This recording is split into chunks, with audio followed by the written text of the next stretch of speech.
starting webinar now.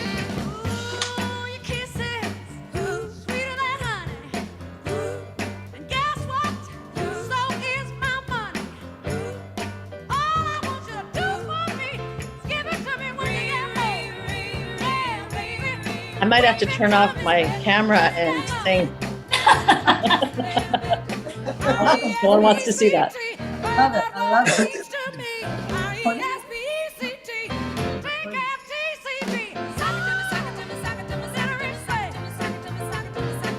Whenever I dance, my dog becomes enraged. Yeah, totally. But my family can dance. But when I do it, that is unacceptable to him, and he lets me know by biting me and barking at me. My husband does that.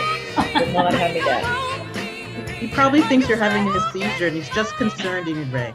And you know what? He wouldn't be wrong. Other people might also think I'm having a seizure when I And dance. we can all hear you, they say. Hi, everyone. I only dance one way, and that's badly. What a fantastic way to kick off International Women's Day. May we begin, Christina? Are we ready to go? We're ready to go.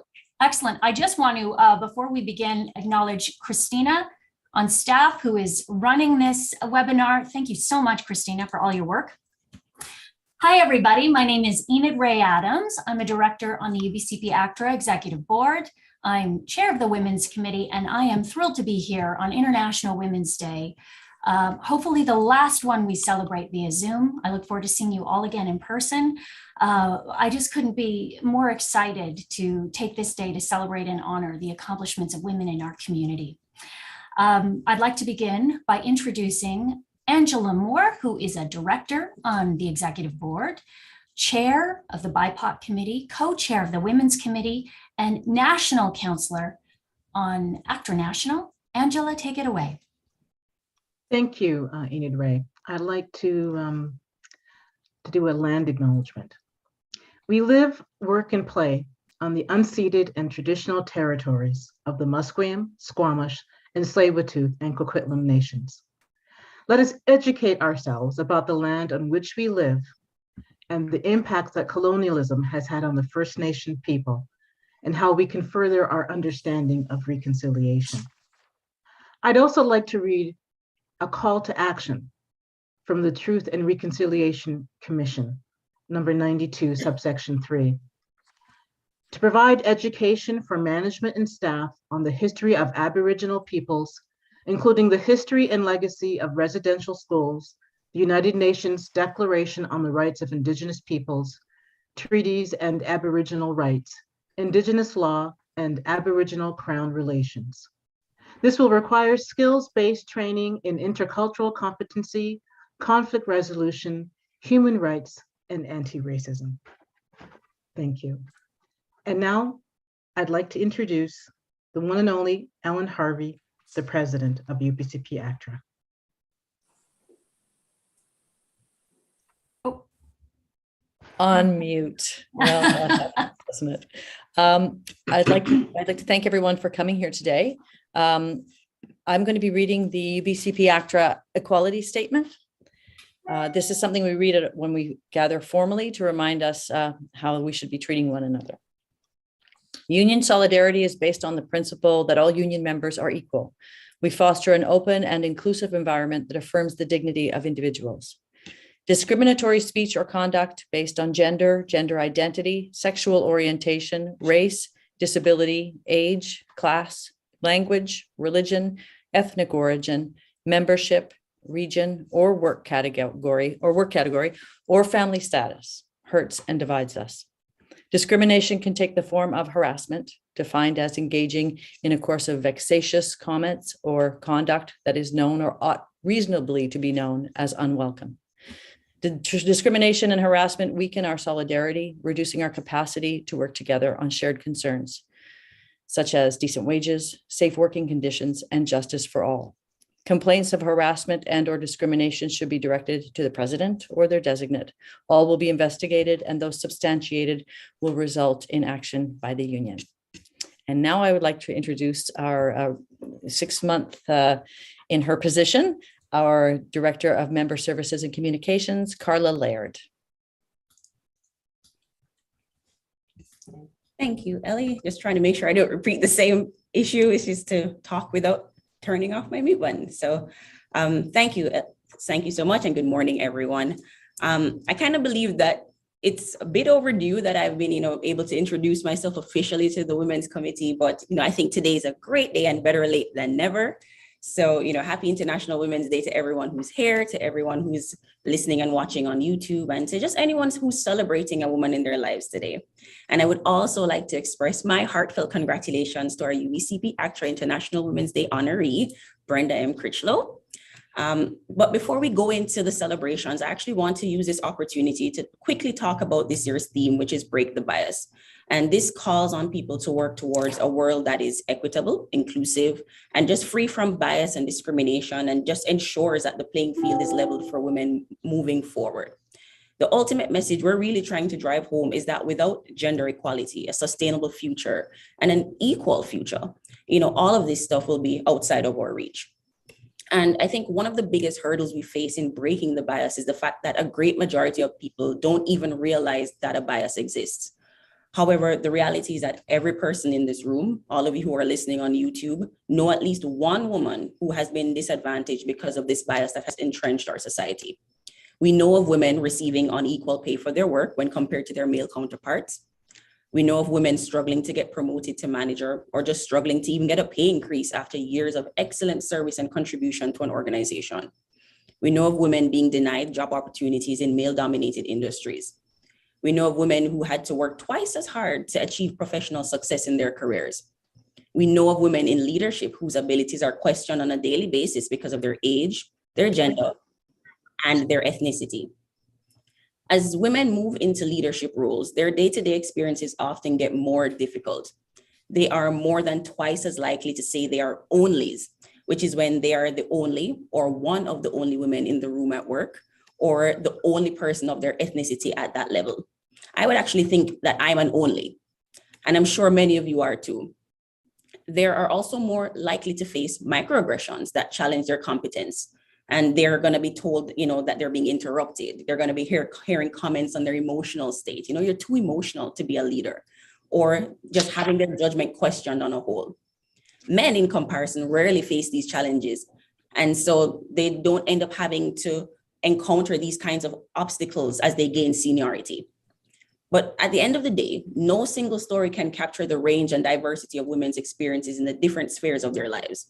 Women have multiple and intersecting identities which profoundly shape their experiences, and especially their experiences at work.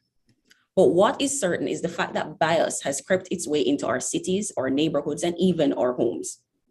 Interestingly, though, many believe that the theme Break the Bias, which is the theme for this year, isn't addressing women, as this is what women have been asking for and advocating for and have been saying over and over for centuries. But if there was ever a moment you as a woman had an inkling of doubt or resentment or concern about someone because of their gender, then it means you have work to do too. If you've been in an auto shop and the mechanic that's assigned to your car is a woman, and you find yourself feeling uncomfortable with them going near your car to help you on that basis alone, you have work to do. If a production casts a woman of color for a leading role and you find you're unhappy with their idea of what the protagonist should look like, you have work to do too. Breaking the bias also means that women need to empower each other, leave a seat at the table for other women, carve out a path that other women can follow, speak out when they see discrimination and other injustices against women, and avoid creating obstacles that hinder each other's growth and success. So how do we start to actively work to break the bias? By first remembering that everyone can play a role in forging gender parity. We can all individually strive for women's equality and continue to make positive gains in our areas of influence and impact. Advocacy, inclusive mindsets, and tangible action are needed from everyone. And that's what allyship and collaboration looks like. And I think since being here for over 6 months, that's one of the main things I'm really proud of, our UBCP ACTRA committees and the work that they are doing in this regard. We can start to break the bias by checking ourselves for conscious and unconscious biases towards women. And I would push a special appeal to check ourselves for biases towards women of color. We can start to break the bias by challenging gender stereotypes in our industry and continuously pushing for the diverse representation of women, with the understanding that this is more than just a women's issue, but an economic issue too. think about all the ways that women bring money to the table. And we can start to break the bias by building leadership structures in our companies and our organizations and government that are more diverse, that have greater representation, and I would even say progressive minds. And finally, we can start to break the bias by recognizing that the rise of women is not about the fall of men. So I'll leave you with this powerful message from International Women's Day spokesperson, and I think she's a spoken word poet. Her name is Anissa Nandala, and she came up with a lovely spoken word poem called Break the Bias. Watch this, and I hope you leave feeling as empowered as I am today. Thanks, everyone.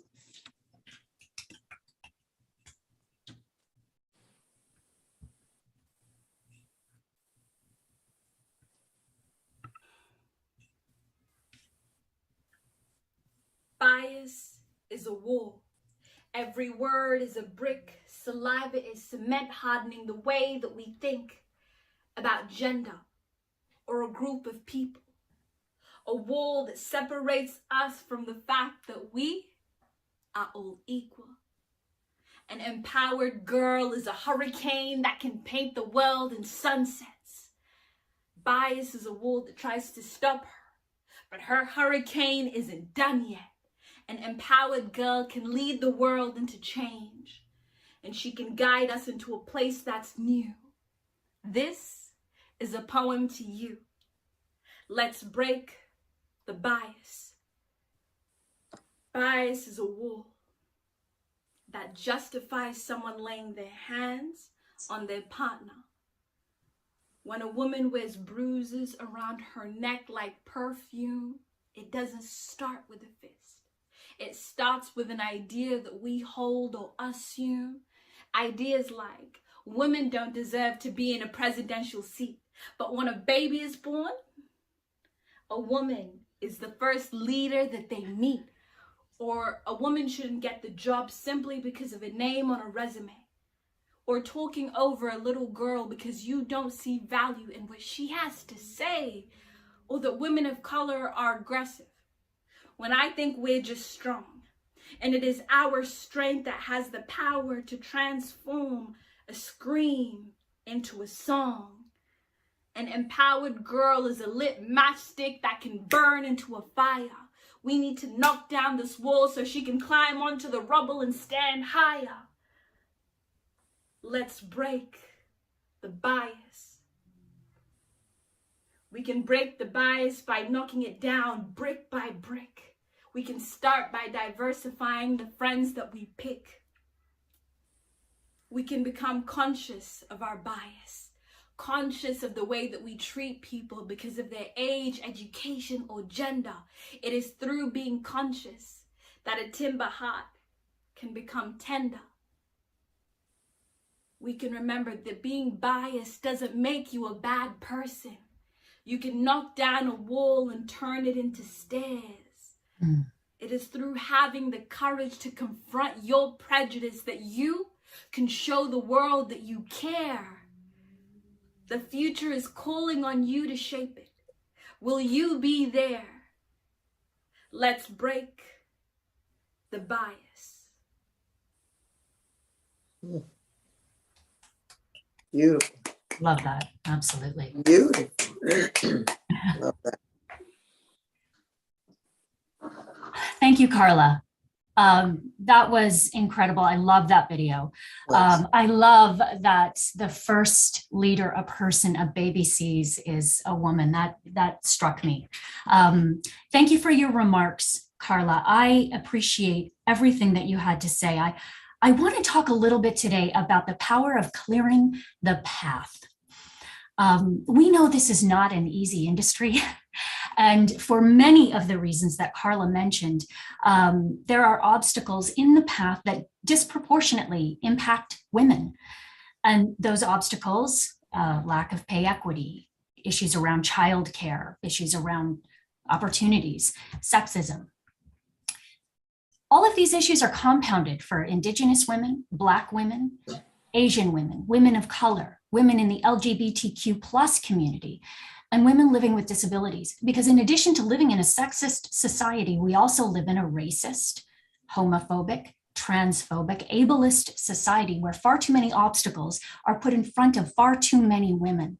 And so I deeply appreciate the women I see who are doing what they can to clear the path. Today, there are 3 women who are top of mind for me when I think about the power of clearing the path. One of those women is our honoree today, Brenda Critchlow. I know that Angela and Candace will be speaking about your magnificent accomplishments, Brenda, but I do just want to say I am so thrilled for you, and I am so excited that you are this year's honoree, which is as it should be. Another woman who I think about when I think about clearing the path is one of my favorite actors. She is an Academy Award-winning actor, Academy Award-winning writer, a woman in her 60s, Emma Thompson, who recently made a film called Good Luck to You, Leo Grande. This movie is about a 55-year-old woman who is a widow who, in grieving her husband's loss, reflects back on her life and realizes she's never really experienced pleasure, because as women, women's pleasure is not really a priority in our society. And when you add to that the programming we receive as women, which is that we are not good enough, that we are inadequate as we are, there tends to be an embodiment of shame in our experience. And so Emma Thompson, in clearing the path, wanted to deal with all of that head on. And she took on this role and did some things that she has never done before. And she said she had to wait until she was in her 60s to do it. Recently, she did some press for this film, and we have a clip from that press conference, and it's a minute long. Christina's going to play it. I find it to be deeply impactful and very moving. We're not used to seeing untreated bodies on the screen. We're only used to seeing bodies that have, been trained. I can't stand in front of a mirror like that. If I stand in front of a mirror, I'm always I'll pull something in, I'll turn to the side, I'll do something. I can't just stand there. Why would I do that? It's horrifying. So, but that's the problem, isn't it? That we've been, not you, but certainly women have been brainwashed all our lives to hate our bodies. That's the fact of it. And everything that surrounds us reminds us how imperfect we are, and everything is wrong with us. Everything is wrong, and you need to look like this. So you try standing in front of a mirror, take your clothes off, and don't move. Don't go. Don't move. Just accept it and don't judge it. It's the hardest thing I've ever had to do. So I did something I've never done as an actor.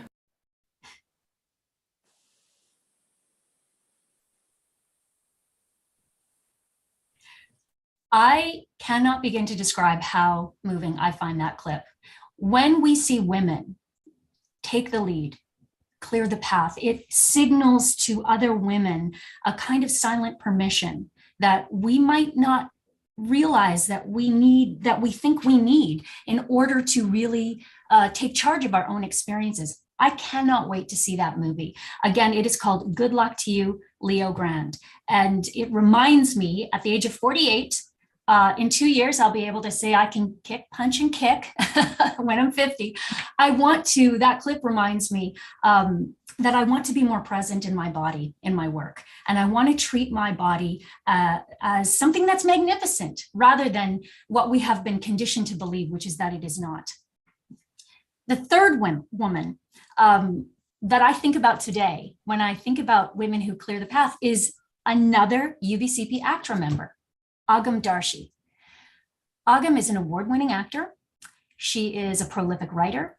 She is a person who has decided that if the opportunities in front of her are not worthy of her artistry, she's going to create them herself. So Agam has written, directed, produced, and stars in the independent feature film Donkey Head. Donkey Head is a movie that is playing tonight. It is opening the Vancouver International Women in Film Festival. And if you don't have tickets for that, fear not.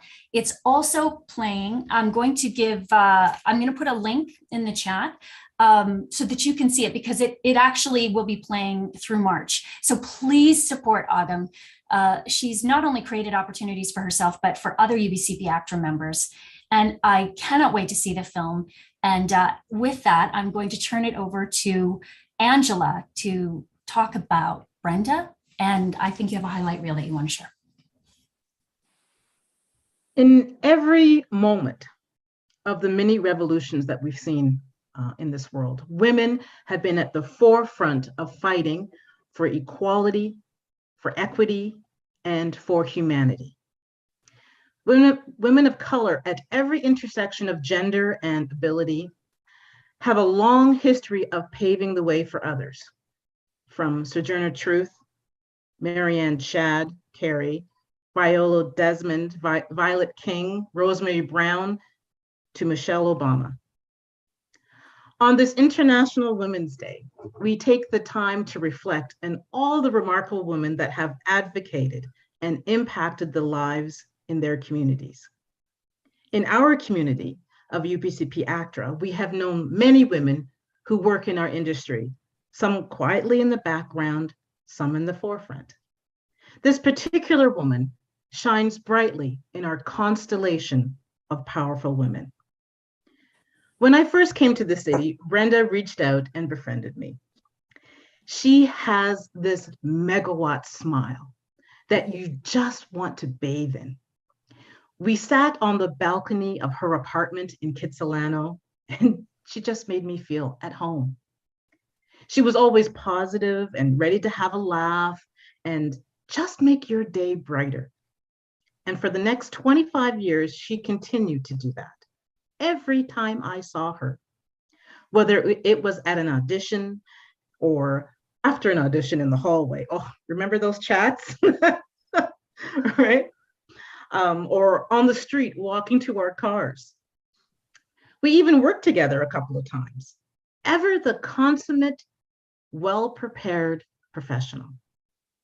She has always moved like a whirlwind, a hard-working woman, always moving forward, busy, working on set, teaching young people, raising her kids, serving on the union's board as secretary for 8 years, or on the Members Benefit Trust board. We had one really special common bond, our unreserved love and admiration for our mothers. I have always been in awe of her style, her grace, her spark, her shining talent, and her compassion for others. Let's give everyone a little hint, a little taste of Brenda Critchlow in action.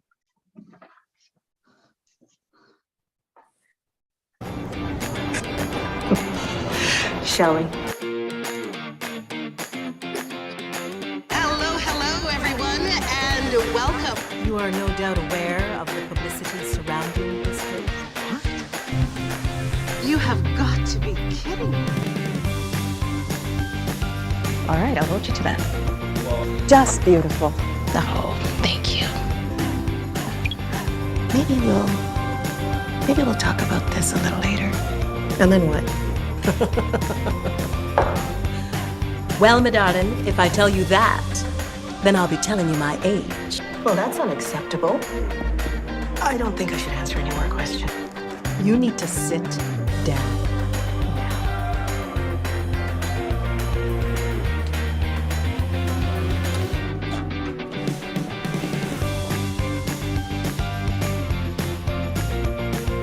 Stop. Make no apology. Do not explain. You go do what you got to do. I'll make sure that there's a ticket waiting for you. Take things up. Listen, darling, you don't have to call me back right away, but do call me. How long? 10 minutes. Oh, honey, come on. You can't have roses without a little bit of rain. That was beautiful.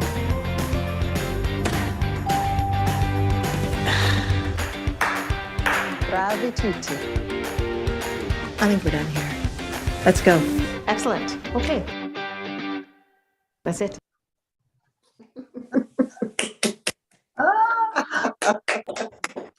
Lovely, lovely. Cheers. That was amazing. Thank you so much. Oh, what a joy. Thank you, Angela. I'd like to introduce Candace Churchill. You may recognize this incredible woman. She was our Lorena Gale Award winner.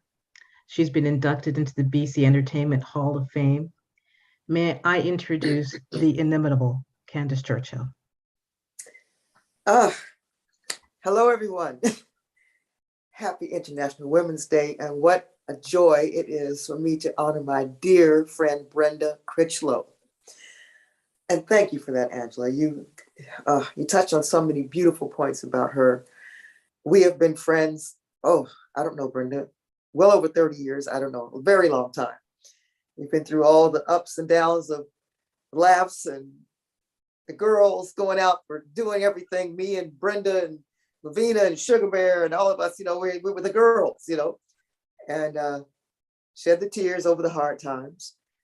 And I was lucky enough to know her mom and dad and see where she gets her grace and her beauty and her loveliness that she exudes to everyone else around her.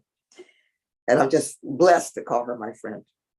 So before I get teary myself, you guys got me going.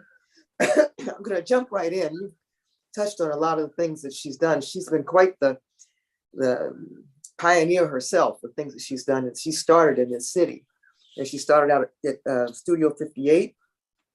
And then she went on to start Spectrum Theater along with Lee Jeffrey. And they did A Raisin in the Sun and Ma Rainey. From there, she went on to her film and TV career. And then she was asked to start the first school at Shoreline Studio, which she did for kids, teens, and adults. And ran that, a little tear here, sorry. Ran that for years. And she was very successful at that. From there, she went ahead and started her own school, Critchlow Actor Studio, which she ran successfully for 9 years.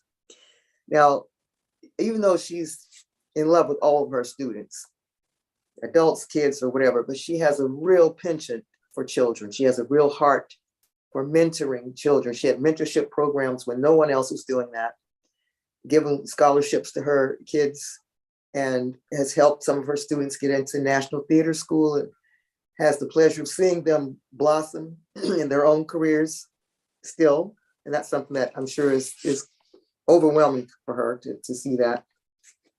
She took time out to start her gorgeous, gorgeous family, which I just so happy for her. The family she has are just absolutely beautiful. She's an excellent wife, mother, friend, everything you could ask for. What else? She's done so many things I have to look on my, she's done it all and started it all. And she's still acting and coaching and teaching and doing voiceovers and you name it. And as you mentioned, she was on the board of the union for like 8 years. And she's now on the MBT board, and she's an advocate for inclusivity and just everything you can think of. She's a going concern, a force, and she's just in my heart. I admire her as a person, as an actor, and most of all, as a friend. And I just adore you, Brenda Lou. That's my nickname for her. I just adore you, and I'm so happy for you to have this acknowledgement today. You so deserve it. You so deserve it. And I just love you, and I'm so thrilled to be here to speak about you. And God bless you. Love you. Love you all. Great back. Wish somebody had told me I would have had a Kleenex. Still a little bit verklempt.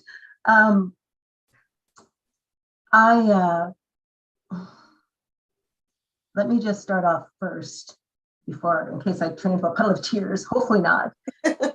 But I just truly want to say thank you so much for this honor.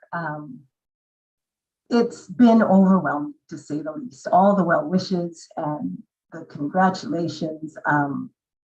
I think I just have always flown under the radar, and to be acknowledged by your peers I've acknowledged so many along the way and not thought anything of it, because that's just what you do. You just do what you do, how you do. And for the spotlight to be turned this way, I think I was talking to Carla and I said, well, I'm thrilled. And I was like, woo. And then it was like, then it kind of hit me what it actually meant to be thought on and to be honored. So I thank you, Candace, for wanting to nominate and get that ball rolling. And I absolutely thank the Women's Committee and eBoard for making this possible. You know, I think what motivates and what's inspired me from a very young age, which is why I've always been so passionate about our youth. I mean, I've coached kids, teens, adults, I still do, everybody. But when I was a little kid, you know, I told my mom my dreams, and at that time it was to be a surgeon.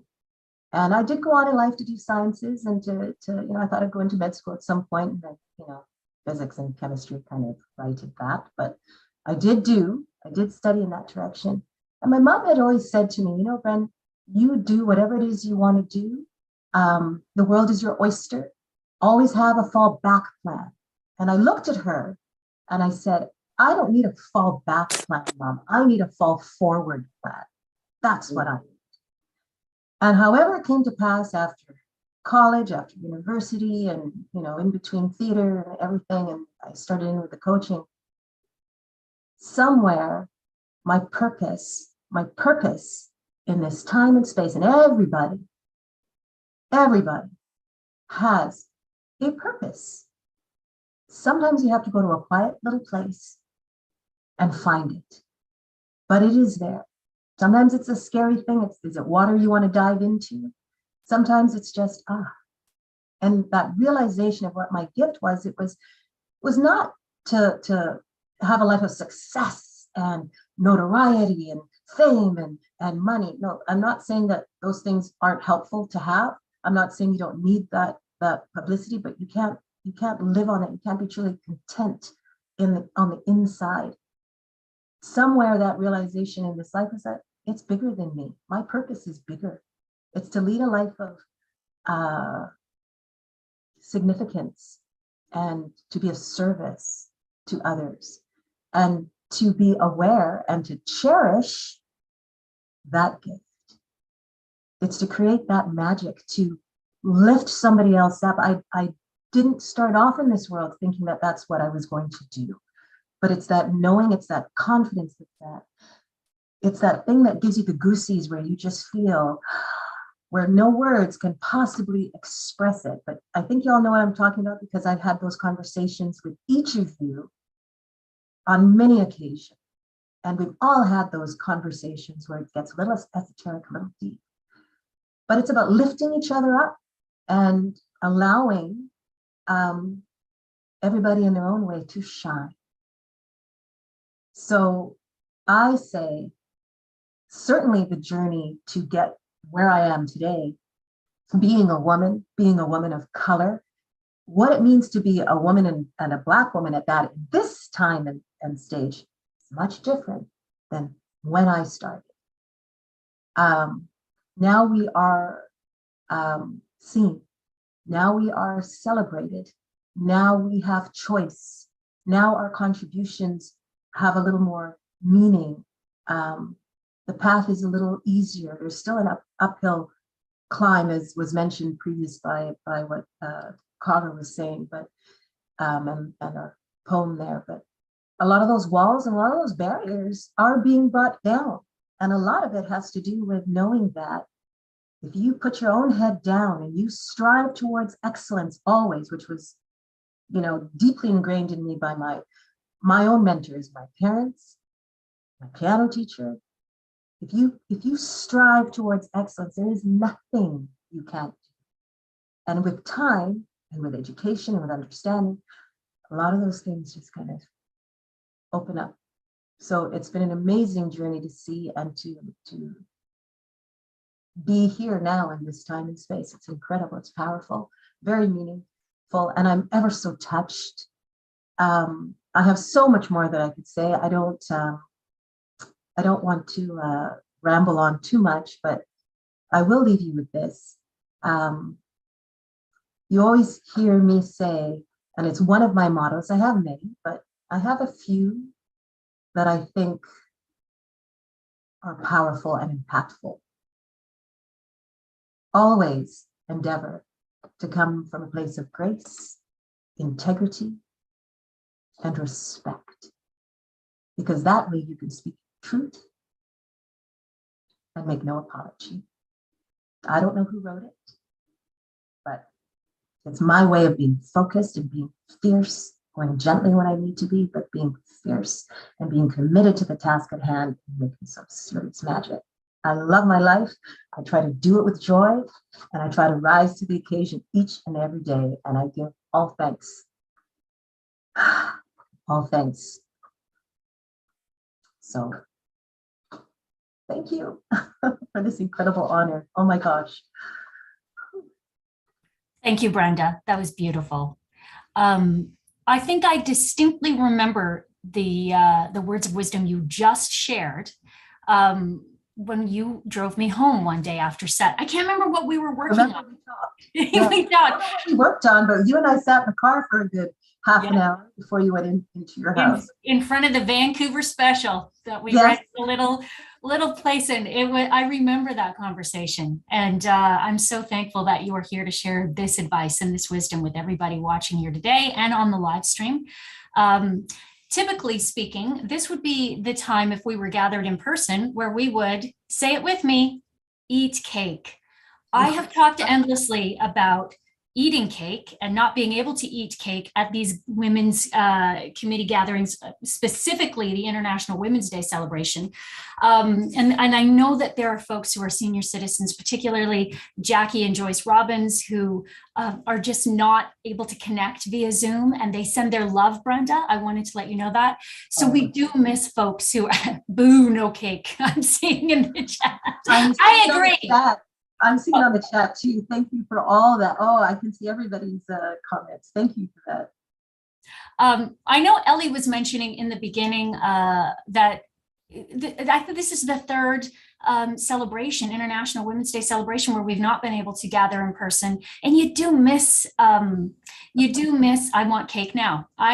You on that. You do miss that sense of celebration and connection, and it just makes me kind of brainstorm a way that we can find a way when we are able to gather in person again to connect with the three, well, there were two last year. So the four honorees over the last three celebrations that we've not been able to honor in person. And I do believe we will have some cake and coffee and tea. And I know if we were in person right now, folks would be gathering and hugging Brenda and telling her how much she is adored and asking questions and saying, hey, what's new, what's going on? And so I do want to just give a few minutes to folks in the chat who, if anybody has some questions or some specific comments, I see lots about cake. I'm here for it. I think we've covered the cake. We'll make sure, Carla, that we can figure out a way to include cake in our celebration. Definitely. You know, you've been here 6 months. Maybe we can have a little celebration at your first year, which would be this summer. Seems to me a good excuse. Hopefully it's safe to convene in the office. We can come in, you know, celebrate a few things. Celebrate a few extraordinary women. Let's do it. Let's do it. Let's tentatively bookmark an afternoon in the summer. I'll be there in the summer. I will be there. You count me in. I would love to give nothing more than some sugar to everybody in person. I love that. No.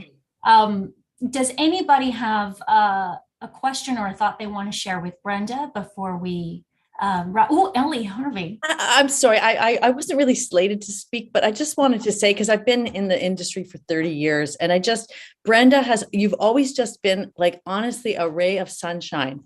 Every time I see you, whether it's, you know, at an audition or run into you on the street, and it's just one of those things where, you know, you gravitate to your positivity and connect. And it's just like, as an actress in this community, it is invaluable to connection to the community, you know, and you're one, and even, you know, my serving on the union, the fact that you served was like Brenda did it, so it must be okay.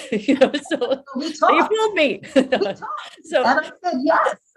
but it's also, you just contribute so much to the community of women. And I'm so happy that you are being acknowledged, and I'm just grateful that you're in my sphere. So congratulations. And I think the world of you. Thank you. You know what I'll say in response? We have to just remember we are storytellers, and this is the bubble within which we work. But this, I'm pretending you're right here in my living room. This is real life and real connections. And while we may be in a competitive environment to go in and audition, just do your thing, do your thing how you do, but never forget that we have that connection, which is why when you're in an audition, I'm not there to disturb or disrupt, but I might give you a little nudge of acknowledgement just to say, do you know what I'm saying? Yep. I think that's important, and I think some people forget that and get all caught up in the and it's not greed. And just go in, and what your talent, your gifts will shine, and you'll either be picked based on, hopefully not something just ridiculous like you're the right hair color or you weren't the right hair color. You will be chosen based on something, maybe your merit, your talent, but don't forget outside of that. Yeah. And besides, I'm a West Indian. All of us are quite full of island life and joy and whatnot. And Carla's shaking her head because that's how I grew up. And I grew up with, it's about respect, right? Brenda, I'm seeing in the chat that someone has a question. They want to know, who is your greatest inspiration? Oh, I had several. Oprah was one. I wanted to be a talk show host, just like her. I did get that opportunity at one time for breakfast television to be a live eye host, and I was like thrilled to have that opportunity. But I found her inspiring from the very beginning with her aha moment of just what her gifts were and what her purpose was in life, and me realizing, I align with that. I had that on my wall in my studio for many years. My piano teacher was one of my mentors. Why? She said one thing to me. I put it on the back of my brochure for my Crucial Actors studio, which was just to say exactly this. I took piano for many years, and I came to practice yet again, having not practiced, because who wants to practice? You want to with your friends or what have you. And when I arrived, I opened up my showpiece, which was George Gershwin, Prelude No. 1. And I had a competition coming up, and I just started to play, banging away. And in the middle of me playing, she lifted up my hands, and all your weight, my weight was here on the keyboard. She lifted it up, and my hands were suspended. And she said to me, "You didn't practice, did you?" And at that moment, I was going to lie. I was going to say, "Yeah, of course, yeah." And but I got kind of hypnotized, like mesmerized for a minute. I went, no. And it was different from my mom saying, "Brenda, left hand or right hand only." It was just this very quiet. She goes, "There's no reason." And my hands are still suspended. "There's no reason why you can't play this piece and play it well. Truly, there is enough mediocrity in this world. Why don't you practice and join the rare few who strive towards excellence?" All right, let's do scales. My hands went down, and it was just like, I went home, I practiced.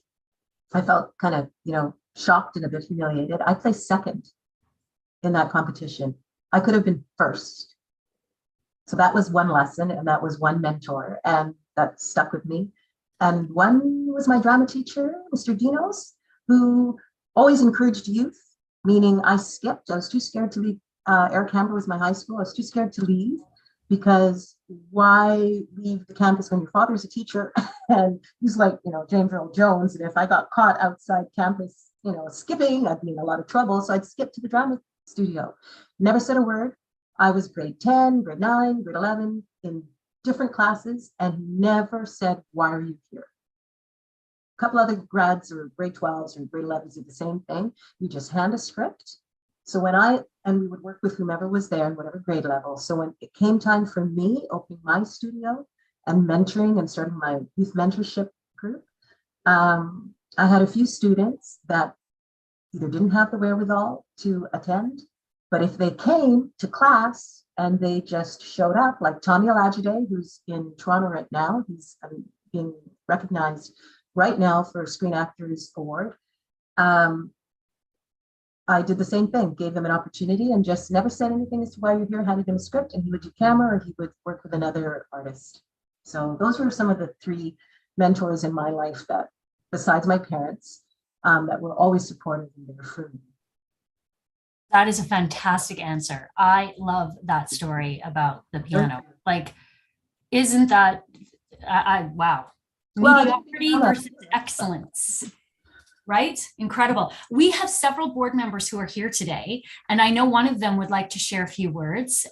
Lisa is waiting to speak. Christina, are you able to? Hello. Can you hear me? We can. Are you able to share your camera, show video? Share video? Not sure, but Okay. it's okay. I just want to say, Brenda, thank you so much over the years for just whenever I ran into you, whatever space I was in my life, you were always there to just say, Lisa, remember who you are and know who you are. I'm kind of having some tears because, you know, I was going through some times, girl, and just running into you just always reminded, like, you know, Lisa, you are a Jamaican woman. You are a trained actor, and just stand in your ground and you will get through this. I just want to thank you so much for just those little pieces of time that we shared over the years, last 30 years. Always. Give thanks. Oh, thank you, Lisa, always. I'm a bit emotional too. I sound a bit. No, but if I had known, I would have brought a box of Kleenex. I didn't expect to be so emotional myself. My gosh. Big love. Thank you so much. Thank you. Brenda, I know John mentioned he had to sign off. He sends his love. Carla, is now a good time to introduce the photo? The board gathered yesterday. Some board members are shooting today and couldn't be here, but wanted to send their love both to you, Brenda, and to everyone who's working to break the bias on this International Women's Day. And I know we have a photo that we can show.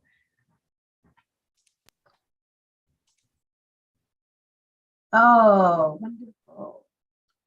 And this will be showed as well on, look at John, he's smiling there. I know he wants to say hi, everybody. This will be shown on our social media platforms, so please have a look at that. Thank you, Christina, that's a great shot. I really want to thank everybody for joining us here today. I hope that, Brenda, you have a chance to look through the chat and just see the love that is being extended your way. You are well loved in this community. And we will definitely do everything we can to gather this summer specifically to celebrate Carla and the honorees for the recent International Women's Day that we weren't able to gather and celebrate in person. So once we have that solidified, you know, I'm going to Costco for the cake. You know, that's going to happen. We'll have a feast and a celebration. I want to thank everybody for joining, for sharing the love, for doing the work, for clearing the path, for breaking the bias, and Brenda, just for being your extraordinary self and showing us that magnificence is possible when you work for it and when you stay focused on it. Thank you for everything. I'm so thrilled. Thankful and grateful, right back. Most humbling experience. Thank you, Brenda. Thank you. Thank you. Thank you, Candace. Thank you, Carla and Ellie. Thank you, everyone. I'm going to formally adjourn this gathering, and I look forward to seeing you. Ooh, hi, how are you? A little plaque? Let's adjourn it after the plaque. That's gorgeous. Beautiful flowers. Thank you. Oh, wonderful. Excellent. Happy International Women's Day, everyone. I hope it's a day where you feel powerful, loved, and adored because you are. Mwah. Take care.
That was awesome.